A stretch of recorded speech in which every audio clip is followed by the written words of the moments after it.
Karena firman Allah SWT, fa idza qara'tal Qur'an fasta'idz billahi minasyaitonir rajim.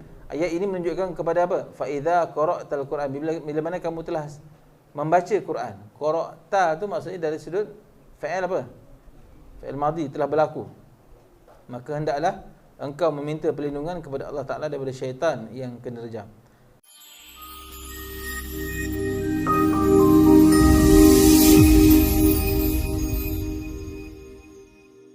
Isterinya. Siapa isterinya? Sayyidatina Aisyah. Apa kata Sayyidatina Aisyah? Isteri Rasulullah adalah Rasulullah SAW bersandar di atas ribaku. Macam mana bersandar di atas ribaku? Malu-malu pula si Afizan. Bersandar di atas riba itu maksudnya kepala Nabi SAW berada di atas riba isterinya. Dan aku, kata Sayyidatina Aisyah, sedang di dalam keadaan haid. Dalam keadaan apa? Haid. Dan Rasulullah SAW membaca Al-Quran. Dalam keadaan begitu pun, boleh tak seseorang itu membaca Al-Quran? Boleh. Bukan Sayyidatina Aisyah yang boleh. Nabi tu yang boleh membaca Al-Quran. Ataupun contoh korang dekat rumah apa dengan mak ke, manja gitu kan, baring kat sandar dekat tu, dekat peha contoh. Itulah telah berkata oleh jumhur daripada ulama, dan berkata sebahagian daripada ulama salaf, hendaklah membaca isti'azah selepas bacaan. Hendaklah membaca isti'azah selepas bacaan kerana firman Allah SWT. Ni pula pandangan jumhur daripada ulama. Berkata sebahagian daripada ulama salaf, sebahagian daripada ulama salaf sebut apa? Baca isti'azah ni juga baca selepas bacaan Quran. Baca selepas kita baca Quran. Biasa dengar tak ni? Korang biasa habis baca Quran baca apa? Surah Al Azim kan? Ni tak baca a'udzubillahi minasyaitonirrajim. Rare kan? Waladhdallin amin kan? A'udzubillahi minasyaitonirrajim. Baca balik lah, sambung. Maksud a'udzubillahi minasyaitonirrajim. Karena firman Allah SWT, fa idza qara'tal Qur'an fasta'idz billahi minasyaitonirrajim. Ayat ini menunjukkan kepada apa? Fa idza qara'tal Qur'an, bila mana kamu telah membaca Quran. Qara'ta tu maksudnya dari sudut fa'il apa? Fa'il madhi, telah berlaku. Maka hendaklah engkau meminta perlindungan kepada Allah Ta'ala daripada syaitan yang kena rejam. Dan takdir ayat tersebut di sisi jumhur ulama, apabila engkau hendak membaca Al-Quran, maka hendaklah kamu memohon perlindungan.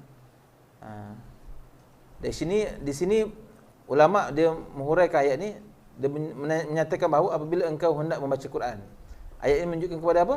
Bila mana nak membaca Quran, hendaklah kamu memohon perlindungan. Kemudian lafaz ta'awuz, iaitu berlindung, itu hendaklah itu adalah seperti mana yang telah kami sebutkan. Dan ada sekumpulan daripada salaf berkata mereka, ada juga pandangan lain menyatakan bahawa kalimah isti'adzah selain yang kita sebutkan tadi, a'udzubillahi minasyaitonirrajim, juga kalimah lain, a'udzubillahis samiil alim minasyaitonirrajim. Pun ada juga pandangan menyatakan sedemikian. Artinya aku berlindung dengan Allah yang Maha mendengar lagi Maha mengetahui daripada syaitan yang direjam. Penting tak kita baca ni? Penting ya. Dia penting sebagai pendinding diri punya juga. Penting untuk kita baca. Dan tidak mengapa membaca ia dengan lafaz ini, tetapi yang terpilih ialah yang pertama. Yang pertama mana? A'udzubillahi minasyaitonirrajim. Kemudian bahawa ta'awuz berlindung itu sunat hukumnya. Kita membaca ta'awuz itu sunat hukumnya dan bukanlah wajib. Kena faham. Sunat dapat pahala, tak baca rugi. Baca dapat pahala, bukan hukumnya wajib. Kalau wajib baca dapat pahala, tak baca dosa. Maka hukumnya sunat. Dan iaitu disunatkan bagi setiap qari, iaitu pembaca Al-Quran, sama ada di dalam sembahyang ataupun di lainnya. Dan disunatkan membacanya di dalam sembahyang pada tiap-tiap rakaat. Pada dalam Sama ada kita di luar sembahyang, kita baca, bila nak baca Quran, kita mulakan dengan ta'awuz. Begitu juga ketika mana kita hendak membaca di dalam sembahyang. Pada tiap-tiap rakaat mengikut pendapat yang sahih. Ini selalu kadang kita abaikan. Bila kita nak masuk rakaat, bila nak start, lepas baca doa iftitah, terus kita baca bismillahirrahmanirrahim.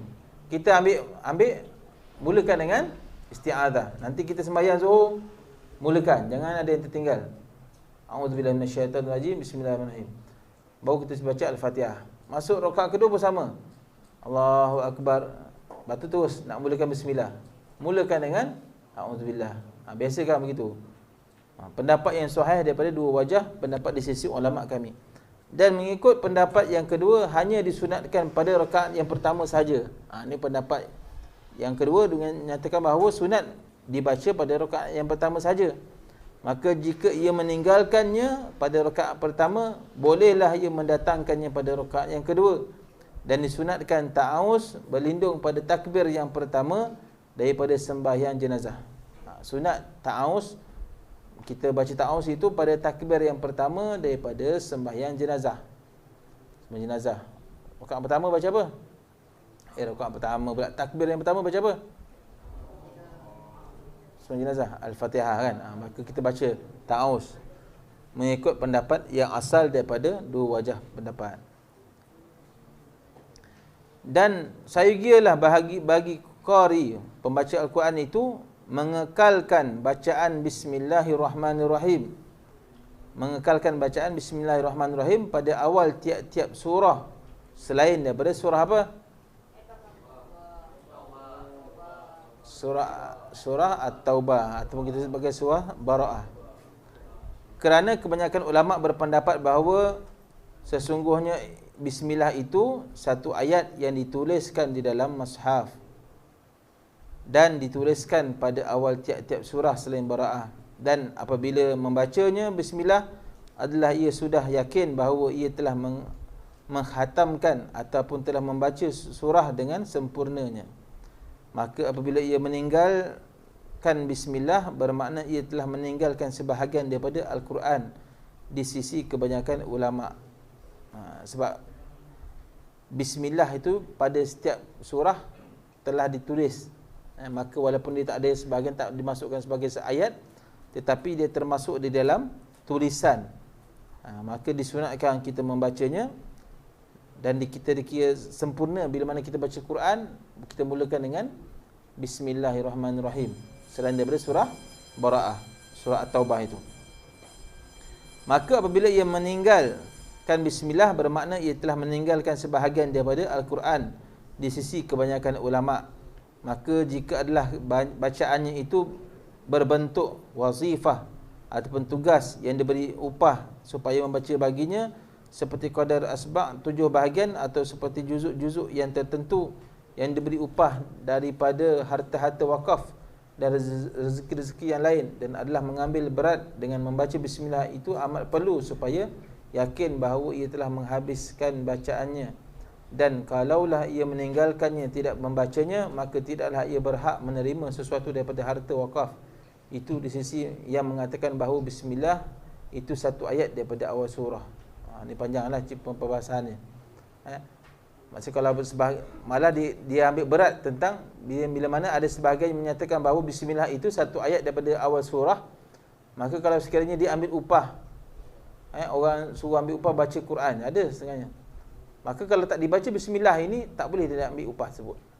Tak boleh ambil upah tersebut.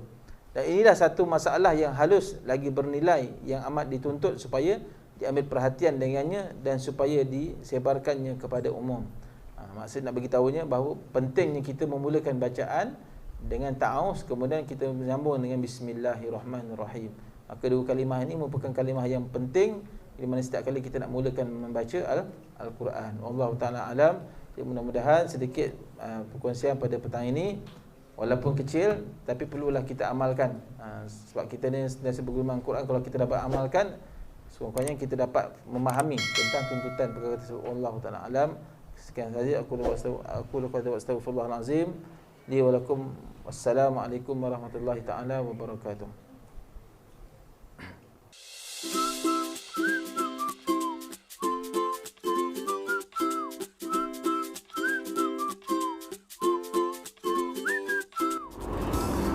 Bismillahirrahmanirrahim. Terima kasih kepada seluruh penyumbang yang menaja minuman Tanwir Koko ini kepada madrasah kami. Mudah-mudahan tuan-tuan dan puan-puan dirahmati oleh Allah SWT. Dan jangan lupa untuk membeli minuman ini dan sama-sama kita sebarkan kebaikannya.